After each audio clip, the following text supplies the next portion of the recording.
Everyone, welcome back again. Today we are going to learn respiration in humans, and this is part 2 of life process और chapter 6 of class 10th CBSE board syllabus. तो यहाँ पे हम respiration की बात कर रहे हैं। रेस्पिरेशन ब्रीथिंग से रिलेटेड होता है। ब्रीथिंग का मतलब होता है गैसियस एक्सचेंज, इसीलिए हम बोलते हैं कि रेस्पिरेशन में दो प्रोसेस आती हैं, एक होता है गैसियस एक्सचेंज, एक होता है break down of food, complex food into simpler substances, मतलब डाइजेशन। तो जब डाइजेशन की प्रोसेस इन्वॉल्व होती है तो उसको हम रेस्पिरेशन बोल देते हैं, और जब सिर्फ एक्सचेंज ऑफ गैसेस होती है तो उसको ब्रीथिंग बोल देते हैं। गैसेस एक्सचेंज होता है पार्शियल प्रेशर के डिफरेंस की वजह से। जैसे मैं बताऊं यहाँ पे कि इनटेक ऑफ ऑक्सीजन हो रहा है तो एटमॉस्फेयर में ऑक्सीजन का लेवल क्या है, ज़्यादा है, और ब्लड के अंदर ऑक्सीजन का लेवल क्या है, कम है।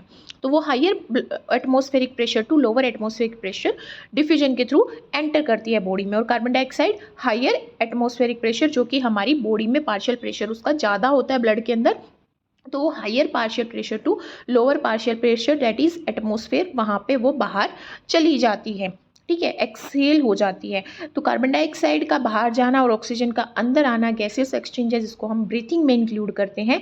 बट वही अंदर जब ऑक्सीजन चली जाती है तो वो ग्लूकोज को डाइजेशन की प्रोसेस के टाइम पे तोड़ देती है, या फिर हम बोले कि सुक्रोज, माल्टोज, जो भी कॉम्प्लेक्स कार्बोहाइड्रेट है उसको सिंपलर फॉर्म ग्लूकोज में तोड़ देती है, प्रोटीन को अमाइनो एसिड में तोड़ देती है, फैट को हमारे फैट मोलिक्यूल्स या फिर हम बोले ग्लिसराइड्स में तोड़ देती है। तो वो कॉम्प्लेक्स फूड को सिंपलर फूड में तोड़ देती है और एनर्जी एटीपी की फॉर्म में रिलीज करती है। एटीपी क्या है, एडिनोसाइन ट्राइफॉस्फेट, जो कि एनर्जी करेंसी होती है सेल की, जिसको हम इस प्रोसेस को, जिसमें हमारा ग्लूकोज का या फिर किसी भी कॉम्प्लेक्स फूड मटेरियल का ब्रेकडाउन हो रहा है और एनर्जी का लिबरेशन हो रहा है, एनर्जी रिलीज हो रही है, उसको क्या बोलते हैं, सेलुलर रेस्पिरेशन।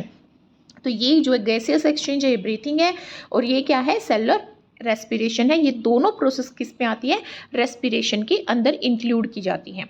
अब जब मैंने बोला कि रेस्पिरेशन के टाइम पे हमारा ग्लूकोज टूटेगा, ठीक है, तो जो ब्रेकडाउन है ग्लूकोज का वो डिफरेंट पाथवे से होता है। देखो, ग्लूकोज साइटोप्लाज्म में, सेल के साइटोप्लाज्म में एंटर कर जाता है, और वहाँ पे जब उसका ब्रेक डाउन होता है तो वो पायरुविक एसिड बनाता है, जो कि 3 कार्बन कंपाउंड होता है, और ग्लूकोज हमारा 6 कार्बन कंपाउंड होता है, और वो एनर्जी एटीपी की फॉर्म में एनर्जी रिलीज कर देता है। जब ग्लूकोज का साइटोप्लाज्म में ब्रेक डाउन हो रहा है तो वो पायरुविक एसिड बना रहा है, जो कि 3 कार्बन कंपाउंड है, और एटीपी की फॉर्म में एनर्जी रिलीज कर रहा है। पर जो पायरुविक एसिड है वो कंप्लीट ब्रेकडाउन नहीं होता ग्लूकोज का, उसके बाद भी आगे कुछ प्रोसेस होती हैं, केमिकल रिएक्शंस होती हैं, जिसके थ्रू हमारा ग्लूकोज कंप्लीटली अपने कंपोनेंट्स में टूट जाता है। जैसे इन अब्सेंस ऑफ ऑक्सीजन, जैसे मैं बहुत ज़्यादा स्ट्रेनिक एक्सरसाइज कर रही हूँ और मैं रनिंग कर रही हूँ, फॉर एग्जाम्पल रनिंग करते टाइम मेरे को एनर्जी चाहिए, एनर्जी तो एटीपी की फॉर्म में मिलेगी। अब वो किसके टूटने से मिलेगी, ग्लूकोज के टूटने से मिलेगी। बट मेरे को ग्लूकोज को तोड़ने के लिए क्या चाहिए, ऑक्सीजन चाहिए। बट मैं रनिंग कर रही हूँ तो मेरे को और बहुत ज़्यादा अमाउंट में एटीपी चाहिए, तो और भी ज़्यादा अमाउंट में ऑक्सीजन चाहिए। इसीलिए मेरी जो रेस्पिरेशन की प्रोसेस है, ब्रीथिंग रेट जो है मेरा, वो बढ़ जाता है। बट क्या होता है कि जितनी मेरी मसल्स को यहाँ पे एटीपी चाहिए उतनी अमाउंट में वो रिलीज नहीं हो पाती। क्यों नहीं हो पाती, क्योंकि उतनी अमाउंट में मैं ऑक्सीजन का इनटेक नहीं कर पा रही हूँ, जिसकी वजह से इनसुफिशिएंट ऑक्सीजन के प्रेजेंस में हमारा ग्लूकोज टूटता है लैक्टिक एसिड की फॉर्म में, जिसकी वजह से हमारी मसल्स में क्रैम्प्स आ जाते हैं, ठीक है, दर्द होता है, और एनर्जी रिलीज हो जाती है। जब लैक्टिक एसिड हमारा एक्यूमुलेट हो जाता है मसल्स में तो हमें क्या होता है, थकावट फील होती है, और हमारी मसल्स में पेन हो जाता है, क्रैम्प्स पड़ जाते हैं। और यहाँ पे ईस्ट क्या है, ईस्ट क्या है, हमारी क्या है, ईस्ट हमारी यूनिसेलुलर यूकैरियोट है, माइक्रो ऑर्गेनिज्म है, जो हमारी क्या करती है, हमारे ग्रेप्स को, हमारी पोमीग्रेनेट्स को, हमारी एप्पल को फर्मेंट करके उसमें उसको क्या बनाती है, अल्कोहल में कन्वर्ट करती है। ये किसकी अब्सेंस में होता है, ऑक्सीजन की अब्सेंस में होता है। इथेनॉल में कन्वर्ट कर देती है। इथेनॉल क्या होती है, अल्कोहल, ड्रिंकिंग अल्कोहल, C2H5OH इसका फॉर्मूला होता है।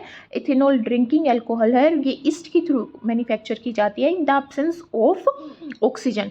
क्या होता है, जैसे ग्रेप्स हो गए, ग्रेप्स के अंदर सुक्रोज होगा, किसी फ्रूट के अंदर माल्टोज होगा, किसी फ्रूट के अंदर फ्रक्टोज होगा, किसी के अंदर ग्लूकोज होगा। ये सारे कार्बोहाइड्रेट के टाइप्स होते हैं।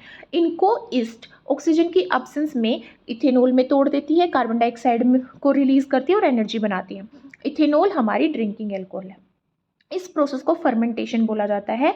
फर्मेंटेशन क्या है? The process of conversion of pyruvic acid into ethanol, carbon dioxide and energy by yeast in the absence of oxygen.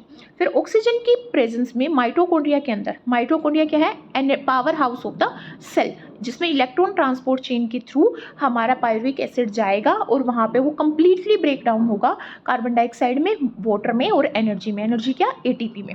इस तरह से हमारी बॉडी में ग्लूकोज डिफरेंट टाइप से अपने कंपोनेंट में टूटता है। ठीक है, अब जो रेस्पिरेशन है वो 2 टाइप का होता है, जैसे हमने यहाँ पे देख लिया, ये भी एनाएरोबिक था, ये इनसफिशिएंट ऑक्सीजन में हो रहा था तो काइंड ऑफ एनाएरोबिक ही था। ये वाला जो था वो एरोबिक रेस्पिरेशन था। तो रेस्पिरेशन एरोबिक और एनाएरोबिक होता है, नाम से पता चल रहा है। Aerobic means in the presence of oxygen. किस में होगा? माइटोकॉन्ड्रिया के अंदर होगा। एंड प्रोडक्ट क्या निकला यहाँ पे? कार्बन डाइऑक्साइड था और वाटर था। और ज़्यादा अमाउंट में क्या निकलेगी? एनर्जी। क्यों निकल रही है ज़्यादा अमाउंट में? क्योंकि यहाँ पे हमें कंप्लीट ब्रेकडाउन मिल रहा है। किसका? ग्लूकोज का। सिर्फ एक कार्बन यहाँ पे बच गया। यहाँ पे देखें तो C2H5OH था, तो यहाँ पे तो 2 कार्बन है, कंप्लीट ब्रेकडाउन नहीं हुआ है, तो यहाँ पे लेस एनर्जी रिलीज होगी और यहाँ पे हाई अमाउंट में एनर्जी रिलीज होगी। फिर दूसरा देखिए, एनाएरोबिक, नाम से पता चल रहा है इन द एब्सेंस ऑफ ऑक्सीजन। किस में होगा? साइटोप्लाज्म के अंदर होगा। ठीक है, एंड प्रोडक्ट क्या निकल रहा है? इथेनॉल या फिर लैक्टिक एसिड निकल रहा है। और एनर्जी कैसे रिलीज होगी? लेस अमाउंट में एटीपी यहाँ पे रिलीज होगी। रेस्पिरेटरी ऑर्गन की बात करते हैं। ह्यूमन बींग्स में लंग्स होते हैं, पर लंग्स के अलावा भी कुछ एसेसरी ऑर्गन्स होते हैं। जैसे मैं बात करूँ, नोस्ट्रिल्स होते हैं। नोस्ट्रिल के बाद हमारी क्या होती है? नेसल कैविटी होती है, फेरिंग्स होता है, ट्रैकिया होता है, लैरिंग्स होता है। ठीक है, फिर ब्रोंकस होते हैं, ब्रोंकियोल्स होते हैं, एल्वियोलाई होती हैं लंग्स के अंदर। ठीक है, तो डिफरेंट एसेसरी कंपोनेंट्स या फिर हम बोल सकते हैं डिफरेंट एसेसरी ऑर्गन्स भी होते हैं। मेन ऑर्गन होता है लंग्स, जहाँ पे गैसियस एक्सचेंज हो रहा है। तो हम समझेंगे रेस्पिरेटरी सिस्टम को, जो कहाँ से स्टार्ट हो रहा है। अगर मैं इस डायग्राम में देखूँ तो ये नोज से स्टार्ट हो रहा है, नोज में नोस्ट्रिल से स्टार्ट हो रहा है। तो नोस्ट्रिल क्या है? आर पेयर्ड ओपनिंग, जो हमारी नेसल कैविटी में ओपन होती हैं। 2 सेपरेट जो हमारी नोस्ट्रिल्स हैं वो किसके थ्रू सेपरेट की गई हैं? यहाँ पे एक कार्टिलेजिनियस बोनी लाइक स्ट्रक्चर है ना, पर वो बोन नहीं है, वो बहुत ईजिली टूट जाती है। ठीक है, तो वो क्या है? कार्टिलेज है, हाइलिन कार्टिलेज। ठीक है, यहाँ पे वो कार्टिलेज जो पार्टीशन फॉर्म कर रही है दोनों नोस्ट्रिल के बीच में, उसको क्या बोलते हैं? नेसल सेप्टम बोलते हैं। यहाँ पे क्या होगा? इनहेलेशन और एक्सहेलेशन होगा, मतलब कि ऑक्सीजन को हम अंदर लेंगे और कार्बन डाइऑक्साइड को बाहर छोड़ेंगे थ्रू द नोस्ट्रिल्स। जो इनर लाइनिंग होती है नोस्ट्रिल की, उसमें हमारे छोटे छोटे हेयर्स प्रेजेंट होते हैं और एपिथेलियम प्रेजेंट होता है। Epithelium is a type of tissue जो कवरिंग करता है, लाइनिंग करता है डिफरेंट ऑर्गन्स की। इसीलिए जब हम बहुत ज़्यादा खुरच देते हैं तो वो क्या हो जाता है? फट जाता है एपिथेलियम टिश्यू और उसमें ब्लड आने लग जाता है। कुछ गोबलेट सेल्स होती हैं जो हमारी बॉडी में क्या सिक्रेट करती हैं? म्यूकस सिक्रेट करती है, ताकि जितनी भी डर्ट है, स्मोक है, डस्ट पार्टिकल हैं, वो सब वहीं पे ट्रैप होके रह जाएं। मुकस क्या बनाता है? पासेस को स्टिकी और मॉइस्ट बनाता है। इन एडिशन जो म्यूकस एंड हेयर हैं वो हेल्प करते हैं फिल्टर करने में डस्ट पार्टिकल्स को और माइक्रो ऑर्गेनिज्म को जो भी इनहेल्ड एयर में है, क्योंकि हमें पता है कि एयर के अंदर बहुत सारे पोलन ग्रेन्स भी हैं, बहुत सारी डस्ट है, स्मोक पार्टिकल्स हैं। ठीक है, बहुत सारा मटेरियल प्रेजेंट है, बट जब हम इनहेल करते हैं तो वो सारे पार्टिकल्स कहाँ पे ट्रैप हो गए? नेसल कैविटी में ट्रैप हो गए due to the presence of small hairs and this mucus. The inhaled air is also warmed up when it enters the nasal cavity, क्योंकि हमारी बॉडी का टेम्परेचर फिक्स होता है, दैट इज 37 डिग्री सेल्सियस और 98.5 degree Fahrenheit. इसीलिए हमें क्या चाहिए? वार्म एयर चाहिए। फिर नेक्स्ट हमारे पास क्या आता है? ये वाला पोर्शन आता है जिसको हम क्या बोलते हैं? फेरिंग्स बोलते हैं। फेरिंग्स क्या है? हमें दिख ही रहा है, ट्यूब लाइक स्ट्रक्चर है। एयर और वाटर के लिए कॉमन पासेज होता है फेरिंग्स। क्या होता है? एयर और वाटर के लिए कॉमन पासेज होता है। जैसे मैं पानी पी रही हूँ और सांस ले रही हूँ, कई बार हमारा पानी कहाँ पे आ जाता है? नोज में आ जाता है, नोस्ट्रिल्स में आ जाता है। ठीक है, ये योगा क्रिया में भी एक प्रोसेस होती है जिसमें हम कोल्ड को ठीक करते हैं, नाक से पानी निकाल के, नाक से पानी लेंगे, मुंह में जाएगा, मुंह से लेंगे और नाक से हम बाहर निकालते हैं, ठीक है। तो उसमें क्या होता है, हमारा कोल्ड ठीक होता है। तो यहाँ पे या ऐसा किस वजह से हो रहा है, फेरिंग्स की वजह से हो रहा है, क्योंकि फेरिंग्स एक कॉमन पासेज है एयर और वाटर के लिए। ये किससे अटैच है, नीचे जाके ये ट्रैकिया से अटैच है। यहाँ पे हमारे पास क्या आ गया, ट्रैकिया, ट्रैकिया से अटैच है। It runs down to the lungs through the trachea. अब हमारे पास यहाँ पे क्या आ गया, लैरिंग्स, लैरिंग्स आ गया बीच में। लैरिंग्स जिसको हम वॉइस बॉक्स भी बोलते हैं, जो हमारा एडम्स एप्पल में कन्वर्ट हो जाता है बॉयज़ के केस में प्यूबर्टी के टाइम पे। एडम्स एप्पल क्या होता है, ये बहुत ज़्यादा प्रोमिनेंट हो जाता है लैरिंग्स, जिसकी वजह से बॉयज़ की वॉइस क्या हो जाती है, डीप हो जाती है, और गर्ल्स की में ये प्रोमिनेंट नहीं होता, इसलिए उनकी पिच क्या होती है, हाई होती है, ठीक है, और पतली आवाज़ होती है। ऐसे लड़कों की डीप होगी और मोटी आवाज़ होगी। वो क्यों हुआ, क्योंकि लैरिंग्स प्रोमिनेंट हो गया, इस वजह से लैरिंग्स हमारा क्या है, वॉइस बॉक्स है, और वो यहाँ पे प्रोमिनेंट हो जाता है, जिसकी वजह से यहाँ पे उनको एयर पासेस में कुछ चेंजेस आते हैं, जिससे उनकी वॉइस क्या हो जाती है, डीप हो जाती है। अब जो ये फेरिंग्स होता है, जो कि कॉमन पैसेज होता है एयर का और वाटर का, ये लैरिंग्स में कैसे ओपन होता है, लैरिंग्स में ये एक अपर्चर के थ्रू ओपन होता है। यहाँ पे वो अपर्चर प्रेजेंट होता है, जिसको हम ग्लोटिस बोलते हैं, और एक फ्लैप टाइप स्ट्रक्चर होता है जो इसको बंद कर देता है। जैसे हम फूड पाइप्स में, जैसे यहाँ पे हमारी ये है, यहाँ पे फूड पाइप होगी, ये इसोफेगस, और यहाँ पे हमारा लैरिंग्स में खुलेगा फेरिंग्स। तो जैसे जब हम सांस ले रहे हैं, बात कर रहे हैं, तो हमारा फेरिंग्स ओपन होता है, ठीक है। उस टाइम पे हम निगल नहीं सकते कोई चीज़, क्योंकि उस टाइम पे जो एपिग्लोटिस होता है वो फूड पाइप को क्लोज कर देता है। तो यहाँ पे लैरिंग्स क्या है, अपर मोस्ट पार्ट है, ट्रैकिया के ऊपर अपर मोस्ट पार्ट हमें दिख रहा है, और जो हमारा किससे मिलके बना हुआ है, 9 कार्टिलेज से मिलके बना हुआ है, ठीक है। अब जो कार्टिलेजिनस एपिग्लोटिस है वो किसको कवर करता है, जैसे मैंने बताया ग्लोटिस को कवर करता है। लैरिंग्स क्या है, वॉइस बॉक्स है जो साउंड प्रोड्यूस करता है बाय वाइब्रेशंस, ठीक है। मोस्ट प्रोमिनेंट होता है मैन में, और प्यूबर्टी के टाइम ये प्रोमिनेंट होता है, और थ्रू आउट द लाइफ ये रहता है, जिसको हम एडम्स एप्पल बोलते हैं। उसके बाद हमारा क्या आ गया, ट्रैकिया आ गया। ट्रैकिया क्या है, लैरिंग्स ट्रैकिया में लीड करता है, जो कार्टिलेजिनस रिंग का बना हुआ है। यहाँ पे हमें दिख रहे हैं रिंग लाइक स्ट्रक्चर्स।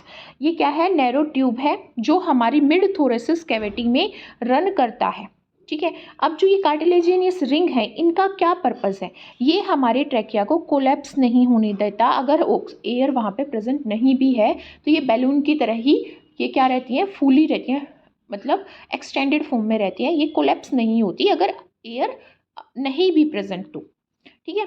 तो trachea enters the lung through it's branches, जिसको हम क्या बोलते हैं, ब्रोंकियाई बोलते हैं। सिंगुलर हमारा ब्रोंकस होता है, अगर हम दोनों को इंक्लूड करें तो ब्रोंकस ब्रोंकियाई होती है। The end of the trachea divided into two bronchi, हमें दिख ही रहा है यहाँ पे ये एंड है ट्रैकिया का, एक इधर लेफ्ट एंड राइट लंग में, वो दोनों डिवाइड हो गई हैं। ब्रोंकियाई फर्दर बहुत सारी ब्रांचेस में टूटती हैं, किसके अंदर, लंग्स के अंदर, जो हमें दिख रहा है उसको क्या बोलते हैं, ब्रोंक्यूल्स बोलते हैं, जो ultimately balloon like structure form करते हैं, जिसको हम एल्वियोलस बोलते हैं। लंग्स क्या है, वो ऑर्गन है जहाँ पे गैसेस एक्सचेंज हो रहा है, इसको हम पल्मोनस भी बोलते हैं, और लंग को हम पल्मोनरी ऑर्गन भी बोलते हैं। वो थोरेसिस कैविटी में, चेस्ट कैविटी में हमारा प्रेजेंट है, और वो क्या करते हैं, गैसेस एक्सचेंज कोज करते हैं, किसकी वजह से, bye diffusion of gases. Diffusion का मतलब होता है कोई भी सब्सटेंस, चाहे वो ऑक्सीजन है या कार्बन डाइऑक्साइड है, वो higher concentration to lower concentration move करे, ठीक है। तो वो कहाँ पे मूव करिए, एल्वियोलाई में मूव करिए। एल्वियोलाई प्राइमरी फंक्शनल यूनिट होती है लंग की, और एल्वियोलाई के अंदर बहुत ज़्यादा ब्लड कैपिलरीज होती हैं। कैपिलरीज क्या है, बहुत छोटी विनलेट्स हैं जो आर्ट्रियोल्स के टूटने से बनती हैं। They are thin walled and वो टाइनी बल्ब्स जैसी दिखती हैं हमें, और वो वहाँ पे क्या होता है, गैसेस एक्सचेंज होता है। उसके अंदर लाइनिंग किसकी होगी, एपिथेलियल टिश्यू की। नियरली 480 मिलियन एल्वियोलाई प्रेजेंट होती है ह्यूमन लंग्स में, और जो सरफेस एरिया है एल्वियोलाई का वो बहुत लार्ज होता है, अराउंड 10 मीटर स्क्वायर, इतना एरिया उनके अंदर प्रेजेंट होता है। मतलब हाई अमाउंट में वो गैसेस एक्सचेंज करती हैं, और बहुत ही थिन वॉल्ड होती हैं, ठीक है। और उनसे ईजिली जो हमारी एयर है वो ईजिली डिफ्यूज़ हो जाती है, कहाँ पे, सेल्स के अंदर।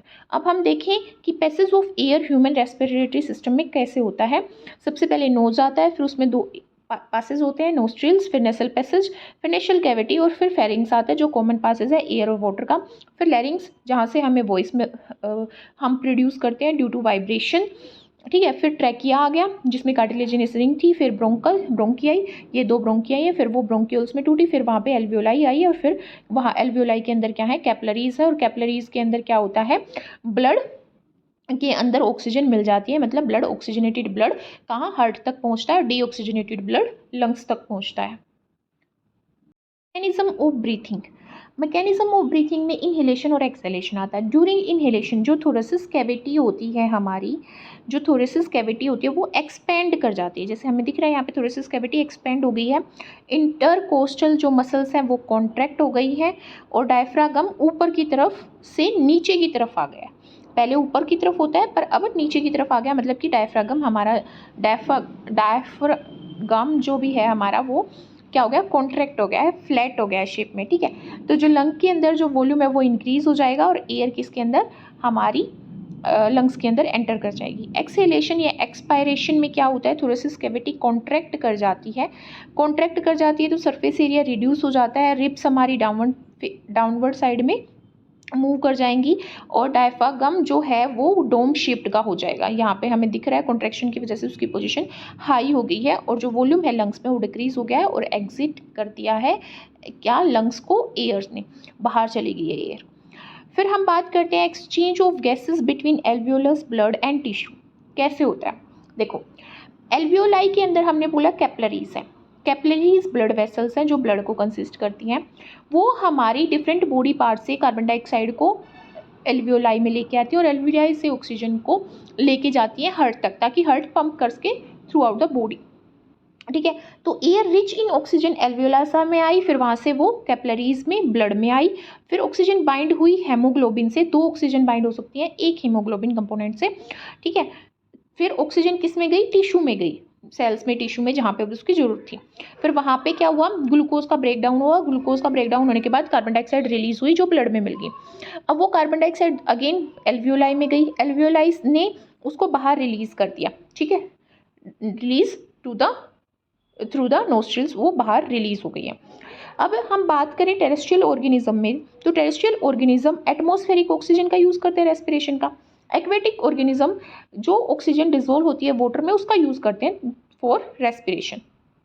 रेस्पिरेशन प्लांट्स में बात करें तो सिंपल होता है, एनिमल्स के केसेस की बात कर रहे हैं उसके कंपैरिजन में, क्यों, क्योंकि एनिमल्स में तो हमारा स्पेशल ऑर्गन होते हैं रेस्पिरेशन के लिए, बट प्लांट्स में ऐसा नहीं होता, उसमें गैसेस एक्सचेंज स्टोमेटा के थ्रू होता है, डिफ्यूजन प्रोसेस के थ्रू, ठीक है। और लेंटिकल्स जो स्टेम्स में छोटे छोटे लेंटिकल्स प्रेजेंट हो, हेयर लाइक प्रोसेस, ठीक है। जर्नल सरफेस एरिया जो रूट का जर्नल सरफेस एरिया होता है या रूट हेयर्स जो होते हैं उसके थ्रू भी डिफ्यूजन की प्रोसेस के थ्रू गैसेस एक्सचेंज होता है प्लांट्स में। तो प्लांट्स में कोई स्पेशल ऑर्गन नहीं है रेस्पिरेशन का, जैसे ह्यूमन बींग्स में होता है या फिर किसी मल्टीसेलुलर ऑर्गेनिज्म में, जो कि एनिमल्स में आते हैं जो भी ऑर्गेनिज्म, उनमें क्या होता है, कॉम्प्लेक्स ऑर्गन होता है।